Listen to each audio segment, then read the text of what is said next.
What's going on, guys? Welcome back to Kyle's Gaming. I'm Kyle, and in today's gaming video, guys, I'm going to be going over what I think are the top 5 best DLC perks in Call of Duty Zombies. Now, when I say DLC perks, obviously I am talking about any of the perks that came with the maps that needed to be bought. So I will not be including perks like Jug, Speed Cola, Double Tap, or Quick Revive on this list. This is just going to be the perks that came with the maps that had to be bought. So without further ado, guys, let's get into the video. Coming in at number 5 on the list, guys, we have Vulture Raid, and this I feel is kind of an underrated perk, but I can kind of see why. For the one thing, it only appears on Buried, one of the absolute easiest maps in all of Call of Duty Zombies. It appears here. It's about 3,000 points, so it's just as expensive as Speed Cola, but honestly, I feel it is kind of worth it. Might be a little overpriced. It might be worth more like the 2,000 range, but otherwise, it's actually a pretty good perk for what it's worth.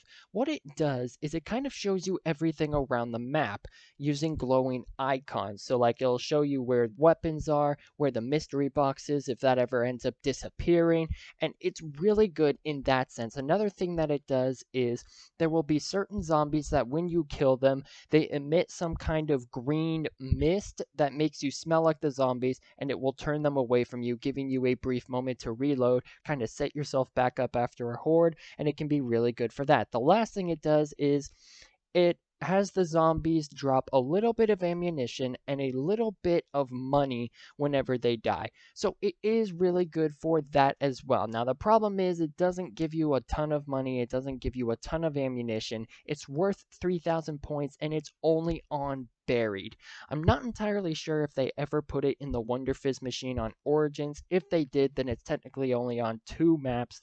And I feel that if they had actually put it on more maps, maybe it would have placed higher. But then again, we didn't really need it on any other maps because any other map you could just look up into the sky and see the beam of light from the mystery box, and you could tell right where it is. When you're on Buried and you're underground, you can't tell exactly where the mystery box went, so this definitely helped with that. But since it wasn't necessarily a needed perk, it only comes in at number 5.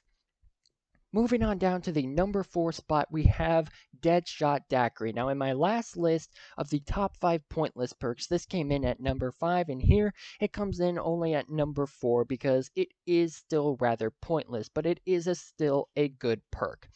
For those who may not know or, didn't watch my last video, what Deadshot Daiquiri does is it makes the reticle on your weapon smaller, so it helps with aiming for the heads. Another way it ends up helping you aim for the heads of the zombies is that every time you zoom in, it will automatically point at their heads instead of their torsos.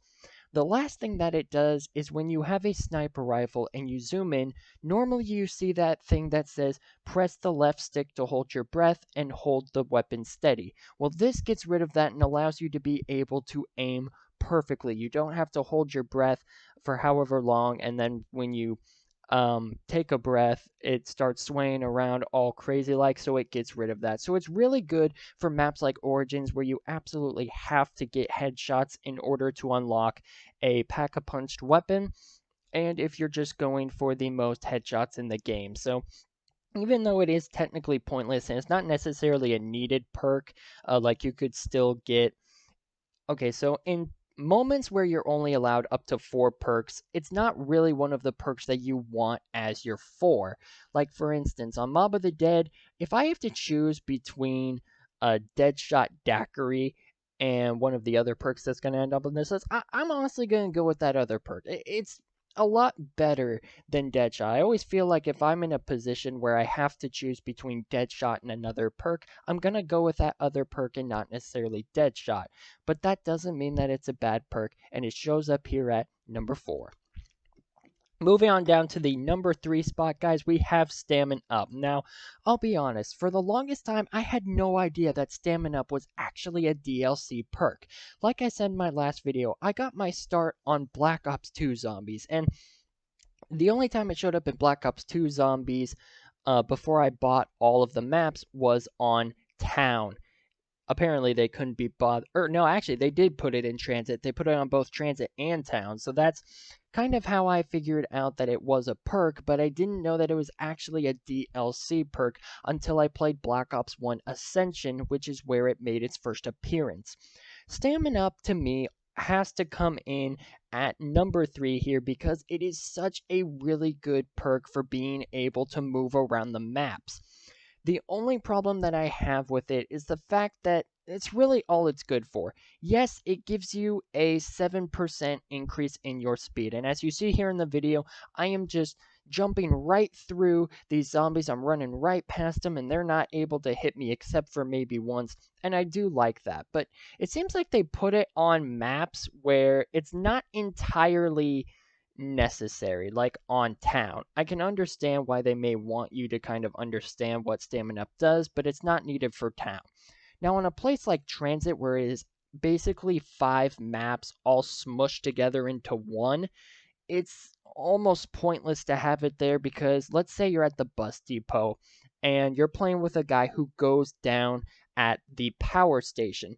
Chances are, whether you go from the town to the power station or you go from bus depot to the diner to the farm to the power station, it doesn't matter. That person is going to be dead no matter what, unless they had their tombstone. They basically just lost everything. So on maps like Transit, it can be good for running through the fog and getting through the denizens. It's great on Origins for when the Paladin zombies try to destroy the generators, but there are instances where it shows up and I just don't feel like I necessarily need it because there are other better perks. It's kind of the same thing with Deadshot Daiquiri, but I always liked Stamina better than Deadshot, so it comes in at number 3.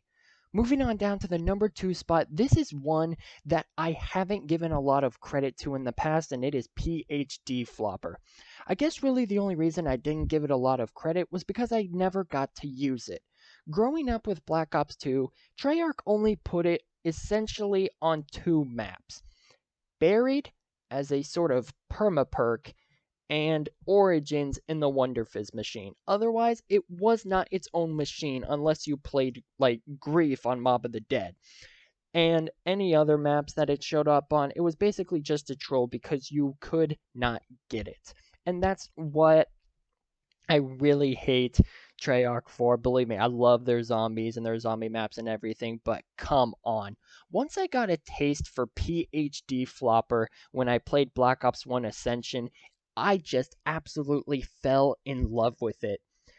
PhD Flopper does a few things. Number one, it makes it so that the ray gun and explosives cannot hurt you. As you saw in this beginning gameplay, I had a grenade in my hand. I threw it, I stood right on top of it. It exploded, but it did nothing to me. And as you're going to see in the gameplay here, as I am trying to do the dolphin dive thing where you can jump off of a high surface and create a nuke, thereby killing the zombies around you, I'm not taking any fall damage. So number one, it gets rid of splash and explosive damage. Number two, you're able to make a little nuke that will destroy the zombies that are close to you. And number three, it will take away fall damage. So that is a really awesome perk, and it's definitely handy for maps like Ascension and pretty much all the Black Ops 1 maps. I feel like if I have to choose between PhD Flopper and maybe some of the other ones on the maps, like,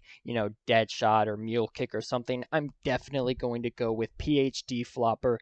Correct me if I'm wrong, but I think it's only like 2,000 points in order to get it. And I guess the only reason that it's not number 1 on this list is because it's not absolutely necessary for the maps that it comes on. Believe me, it is so much fun to use, but it's just not all that necessary. And so it only comes in at number 2. And coming in at our number 1 spot on our list of top 5 best DLC perks, guys, it's Electric Cherry. Electric Cherry is my absolute favorite perk of all time. Here's what it does. You get Electric Cherry for only 2,000 points, and every time you reload, it creates a barrier of electricity around you that will zap the zombies. Really, the only problem with this is that it does start to kind of lose its effectiveness in the later rounds. As you see, I'm playing on like rounds 4 and 5 right now, and it is just getting rid of all the zombies around me. It's killing them instantly. But when you get into those higher rounds of like 20s and 30s, all it's really going to do is stun them. And I can only imagine that once you reach like 50s, it's going to be pretty much ineffective, but I'm never going to be able to make it up to those rounds, so I will never know. But the reason I love it so much is because it kind of adapts based upon how much is in your clip. So let's say that you're using the M14 and you only use 2 bullets from it and you reload. The electricity isn't going to be hugely powerful. But if your clip is empty and you reload, it is a lot more powerful and it will instantly kill the zombies on those earlier rounds. Now, I don't know if it's able to adapt based upon, like, for instance, if you're using a light machine gun and you reload when that clip is empty, is that a lot more powerful if you reload, let's say, the Uzi when it's empty? I'm not really sure it adapts in that sense, but it is still such an awesome perk for really cheap, and it's also what's part of what's known as the invincible setup, which is the Victrolic Withering, the Zombie Shield, and Electric Cherry on your back. So just the fact that it is so necessary, yet also so much fun to use, puts it at number one, hands down. Well, thank you guys so much for watching. I hope you all enjoyed this video. Just remember, guys, this is my own opinion. You don't have to agree with it. You don't necessarily have to like it. Just please do not absolutely hate it and try to bash me in the comments. Everybody's entitled to their own opinions, and honestly, I would like to hear your opinions down in the comments. But also, don't forget to leave a like and subscribe to the channel for new videos posted on a regular basis. Thank you guys so much for watching. I will see you all next time.